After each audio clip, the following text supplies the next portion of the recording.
ماحولیات کے حوالے سے ہمیشہ مینگرووز کے تیزی سے خاتمے کی باتیں ہوتی ہیں، لیکن یہ بات شاید بہت کم لوگوں کے علم میں ہے کہ ان مینگرووز کے خاتمے کا بڑا سبب سمندر میں میٹھا پانی نہ چھوڑنا ہے، اور سمندر میں میٹھا پانی نہ چھوڑنے کی وجہ سے اس وقت زمین کو کٹاؤ جیسے سنگین مسئلے کا بھی سامنا ہے۔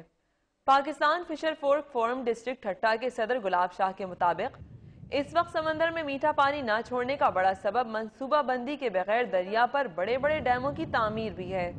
زمین کا کٹاؤ یہ کافی سالوں سے چل رہا ہے۔ جب سے دریائے سندھ پر ڈیم، بیراجز اور کٹس لگے ہیں تو تب سے دریائے سندھ کا پانی آنا بند ہوا اور سمندر آگے بڑھنا شروع ہوا ہے۔ تقریباً 30 لاکھ ایکڑ زمین جو ٹھٹہ اور بدین ڈسٹرکٹ کی ہے وہ سمندر نگل گیا ہے اور مزید روزانہ اس کو نگل رہا ہے۔ صوبائی ڈیزاسٹر مینجمنٹ اتھارٹی کے ڈائریکٹر آپریشن خیر محمد کے مطابق انہوں نے اس سلسلے میں حکومت کو سفارشات بھیج دی ہیں۔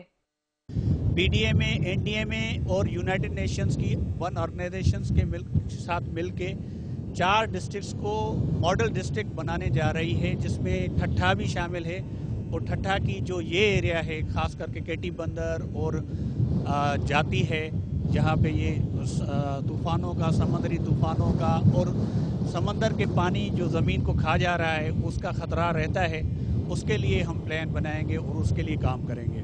ماہرین کا کہنا ہے کہ سرکاری اعداد و شمار کے مطابق 22 لاکھ ایکڑ اراضی اب تک سمندر نگل چکا ہے، تاہم در حقیقت اصل اعداد و شمار اس سے کہیں زیادہ ہیں۔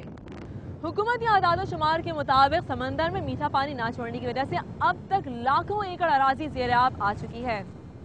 سماجی تنظیموں کا کہنا ہے کہ اگر اب بھی اس مسئلے کو حل نہ کیا گیا تو عنقریب ٹھٹہ اور بدین ڈسٹرکٹ بھی زیر آب آ سکتے ہیں۔ نازش ایاز، ڈان نیوز، کراچی۔